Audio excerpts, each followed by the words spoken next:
سالک جب کثرت کے ساتھ اللہ رب العزت کا ذکر کرتا ہے تو اس کے اوپر کچھ کیفیات وارد ہوتی ہیں.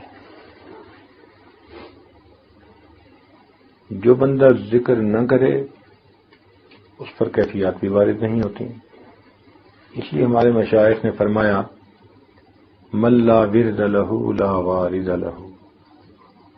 جو آدمی ورد اور وظائف نہیں کرے گا اس کے اوپر واردات اور کیفیات نہیں ہوتی. رہ گئی بات ذکر کی تو اس کے اثرات انسان کے اوپر یقینی ہیں. چونکہ اللہ تعالیٰ کے محبوب نے بتلا دیا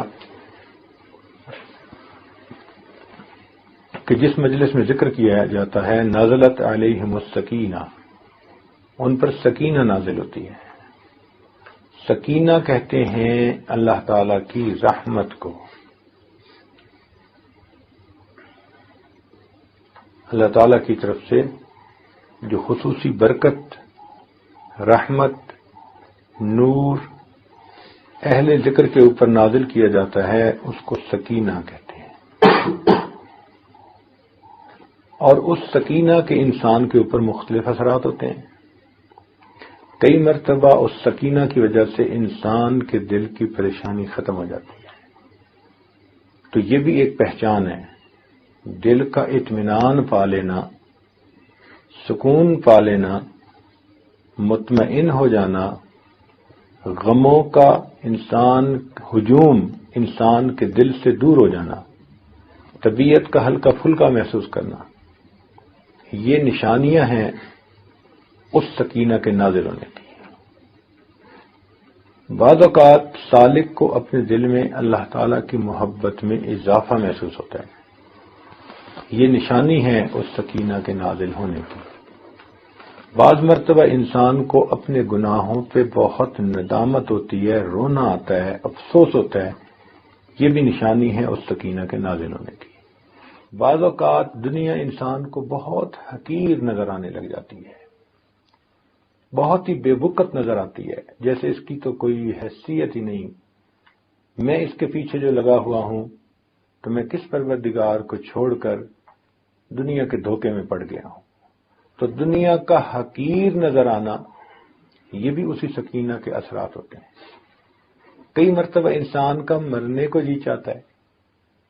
یہ بھی عجیب بات ہے کہ دل میں بات آتی ہے کہ بس جلدی اللہ کے پاس پہنچ جاؤں. یہ بھی ایک کیفیت ہے. یہ بھی اسی سکینہ کے نازل ہونے کی نشانی ہے. ایک نوجوان کسی بزرگ کے پاس آیا اور کہنے لگا کہ حضرت مجھے موت سے بہت ڈر لگتا ہے، بہت خوف آتا ہے موت سے. انہوں نے کہا بھئی یہ بتاؤ کہ کیا تمہارے پاس کچھ مال پیسہ ہے؟ کہنے لگا جی. انہوں نے کہا اس کو اللہ کے راستے میں خرچ کیا کرو اور نیک اعمال کی پابندی کیا کرو. اس نے کہا بہت اچھا. کچھ عرصے کے بعد پھر ان کی ملاقات ہوئی. ان بزرگوں نے پوچھا سناؤ بھائی اب طبیعت کیسی ہے؟ وہ کہنے لگا کہ حضرت وہ موت سے خوف تو ختم ہو گیا، مگر حیران اس بات پر ہوں کہ اب تو میرا مرنے کو جی چاہتا ہے. اب تو میرا مرنے کو جی چاہتا ہے، مگر ایسا کیوں ہوا؟ تو ان بزرگوں نے انہیں بات سمجھائی. فرمانے لگے دیکھو بندے کا دل وہیں لگتا ہے جہاں اس کا خزانہ ہوتا ہے. پہلے تم نے اپنے آگے کے لیے کوئی سرمایہ جمع نہیں کیا تھا، تمہیں موت سے وحشت تھی. اب تم نے جب آگے سرمایہ بھیج دیا نیکیوں کا، صدقے کا، مال کا، تو جہاں سرمایہ ہوتا ہے بندے کا وہیں جانے کو جی چاہتا ہے. تو رحمت کے نازل ہونے کی ایک نشانی یہ بھی ہوتی ہے کہ انسان کا مرنے کو جی چاہتا ہے. موت اچھی لگتی ہے، موت سے وحشت ختم ہو جاتی ہے. اور بعض اوقات ایسی بھی ہوتا ہے کہ انسان کو اپنے جو ہے اوپر یہ کیفیت محسوس ہوتی ہے جیسے نیند آ رہی ہو، اونگ کی سی کیفیت محسوس ہوتی ہے. یہ جو اونگ کی کیفیت ہے یہ بھی وہی سکینہ کے نازل ہونے کی نشانی ہے. اور اس کی دلیل قرآن مجید سے اللہ تعالیٰ فرماتے ہیں اذ یغشیکم النعاس امنۃ منہ. دیکھا میدان بدر میں اللہ تعالیٰ نے رحمت نازل فرمائی. فانزل اللہ سکینتہ علی رسولہ وعلی المؤمنین. اب قرآن مجید میں ایک جگہ یہ فرمایا کہ اللہ تعالیٰ نے اپنے رسول صلی اللہ علیہ وسلم پر اور ان کے جو خدمت گزار تھے ایمان والے ان پر سکینہ نازل فرمائی، اور پھر ساتھ دوسری جگہ فرمایا کہ جب تمہارے اوپر اونگ کو طاری کر دیا گیا. تو سکینہ کی کئی مرتبہ یہ بھی نشانی ہوتی ہے کہ سالک اونگ محسوس کرتے ہیں. اچھا یہاں یہ بات بھی ذرا کلیئر سن لیں کہ بعض اوقات کچھ لوگ یہ کمپلینٹ کرتے ہیں کہ حضرت ہم مراقبے میں بیٹھتے تو ہیں، ہمیں بیٹھتے نیند آ جاتی ہے. وہ بیچارے ضروری نہیں کہ تھکے ہوئے ہوں تو نیند آتی ہے، نہیں، فریش ہوتے ہیں، اور فریش ہونے کے باوجود جیسے ہی مراقبے میں بیٹھتے ہیں نیند آ جاتی ہے، وہ بڑے پریشان ہوتے ہیں. تو یہ بات سمجھ لیں کہ مراقبے میں نیند آ جانے سے پریشان نہیں ہونا چاہیے. کوشش کرنی چاہیے کہ نیند نہ آئے. اپنی طرف سے انسان کوشش کرے کہ بیدار ہو کر ہوشیار ہو کر بیٹھے. لیکن اگر بالفرض نیند آ بھی جائے، اونگ آ بھی جائے تو اس سے فرق نہیں پڑتا. یہ آپ لوگوں کو ایک مزے کی بات سناؤں کہ جب آپ نیت کر کے اللہ کی یاد کی، مراقبے میں بیٹھ گئے تو آنکھ لگ جانے سے اس میں کوئی فرق نہیں پڑتا.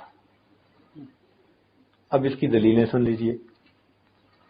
فرض کرو کہ ایک آدمی فقیر ہے اور کسی سخی کے دروازے پر گیا ہے اور فجر پڑھ کے جا بیٹھا. اب جب جا بیٹھا تو وہاں بیٹھے بیٹھے اسے اونگ بھی آ گئی. وہ آدھا گھنٹہ ایک گھنٹہ اونگتا بھی رہا، بیٹھا بھی رہا. تو جب اس کا وہ آدمی سخی آئے گا اور پوچھے گا جی آپ کب آئے، تو کیا وہ اپنی اونگ کا ٹائم نکال کے بتائے گا؟ کیا بتائے گا کہ جی فجر پڑھ کے آ گیا تھا. تو حاضری لگے گی تو کس وقت سے لگے گی؟ فجر پڑھ کے آ گیا تھا. اور بیٹھے بیٹھے اگر اونگ آ گئی تو وہ تو ایک کیفیت ہے بندے کے اوپر.